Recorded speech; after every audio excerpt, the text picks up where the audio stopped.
नमस्कार साथियों। BA final दर्शन शास्त्र की क्लास में आप सभी का मैं स्वागत करता हूं। मैं सहायक आचार्य कालूराम जानी, डॉक्टर भीमराव अंबेडकर राजकीय महाविद्यालय श्री गंगानगर। पिछले व्याख्यान में हमने समकालीन भारतीय दर्शन की मुख्य विशेषताएं या मुख्य प्रवृत्तियों के बारे में अध्ययन किया था।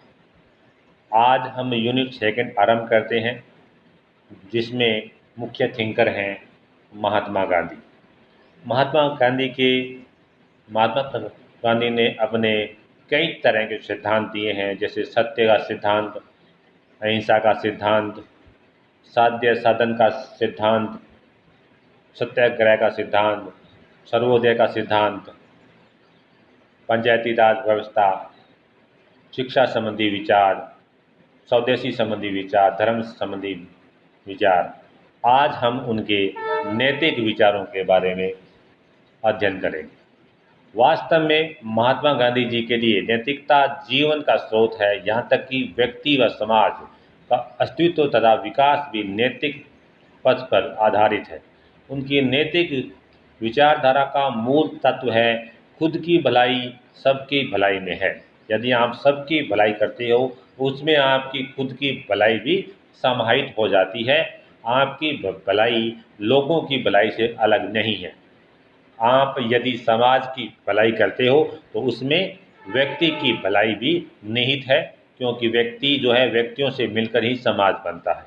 गांधी जी ने व्यक्तिगत जीवन की पवित्रता पर सबसे अधिक बल दिया। इसके लिए उन्होंने एकादश व्रत, सत्य, अहिंसा, ब्रह्मचर्य, अस्तेय, अप्रिग्रह, अस्वाद, अभ्यय, अस्पृश्यता निवारण, शारीरिक श्रम, सर्वधर्म स्वभाव, स्वदेशी वस्तुओं का उपयोग को चारित्रिक विकास के लिए अनिवार्य बताया। इन सभी व्रतों में सत्य व अहिंसा ही चरम तत्व हैं।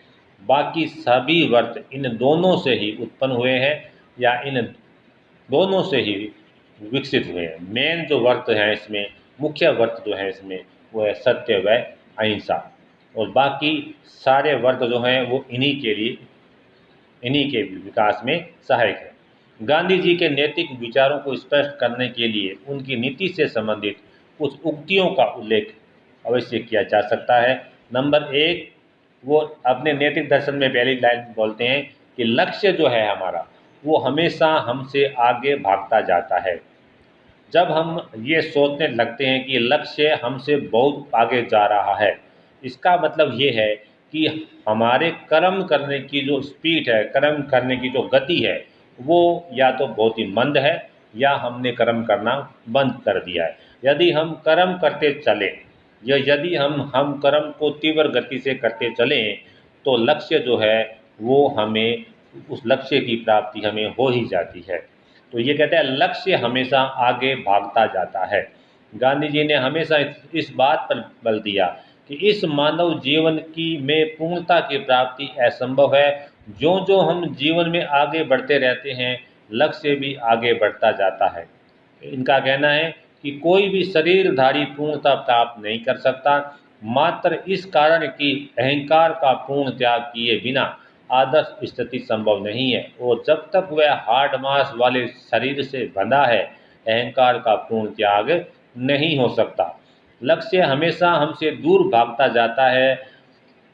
जितनी ही प्रगति हम करते जाते हैं, उतनी ही अपनी अयोग्यता का हमें भान होने लगता है। जितना भी हम कार्य करेंगे, जितना भी हम प्रोग्रेस करेंगे, वैसे वैसे हमें ये पता लगने लगता है कि हम कितने अयोग्य थे, हमें कौन कौन सी कमियां थी।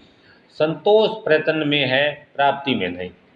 जो चीज़ आपको प्राप्त नहीं हुई, उसके लिए हमें कभी विचलित नहीं होना है। हमें संतुष्टि इस बात से धारण करनी है कि मैंने प्रयत्न किया है, मैंने कोशिश की है, मैंने प्रयास किया है, उस प्रयास में मुझे सफलता मिली है, मुझे कुछ प्राप्त हुआ है या नहीं हुआ है, इसकी हमें चिंता नहीं करनी है।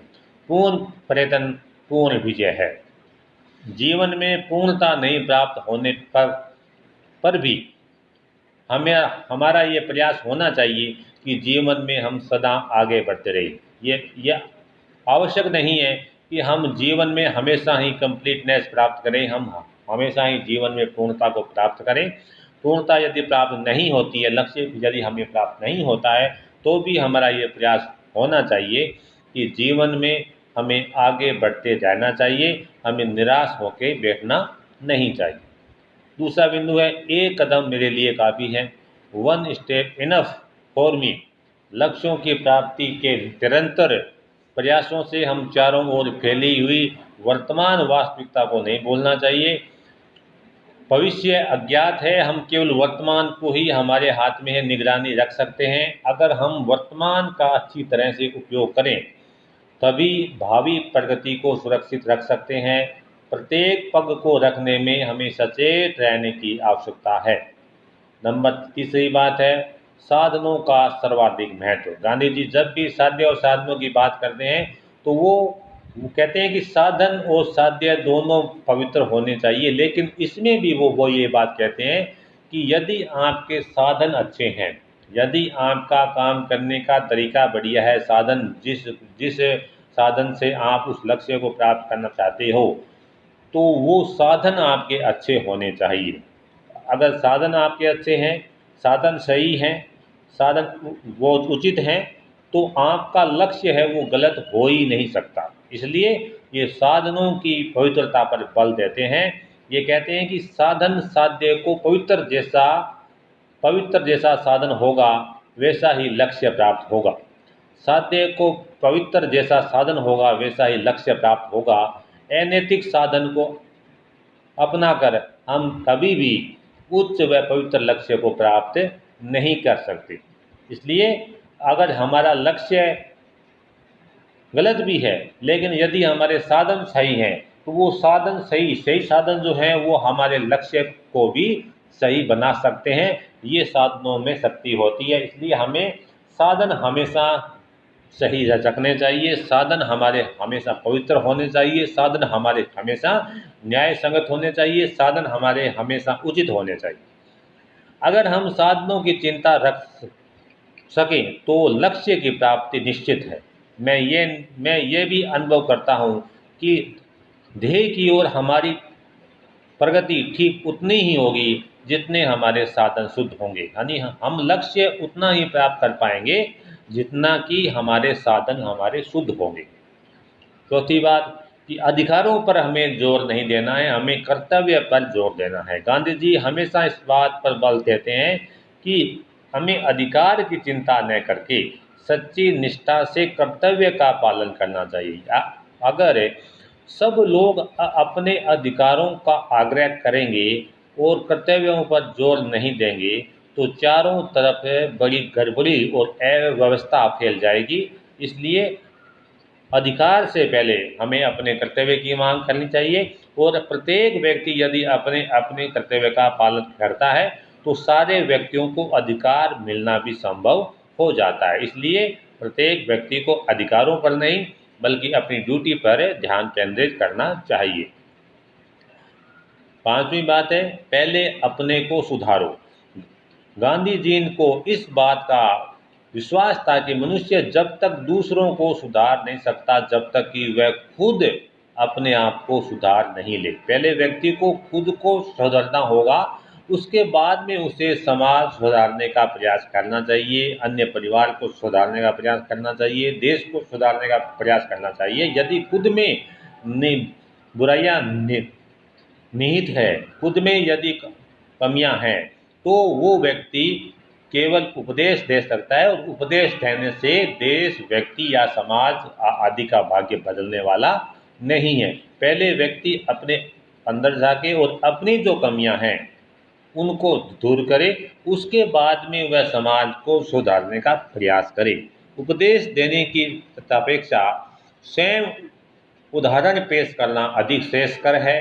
जब तक व्यक्ति अपने दोषों को नहीं सुधारता है तब तक उसमें दूसरों में सुधार नहीं ला सकता।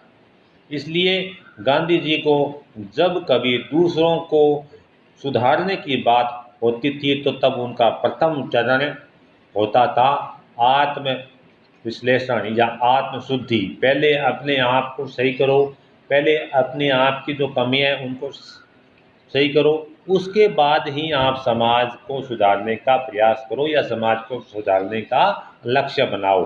तो जब भी आपको दूसरों को सुधारने की बात आए तो सबसे पहले आप ये करो कि मैं ये कार्य करने जा रहा हूँ, तो सबसे पहले अपने आप का आत्म विश्लेषण करो कि मेरे अंदर तो कोई कमी नहीं है, मेरे अंदर तो कोई दुर्गुण नहीं है।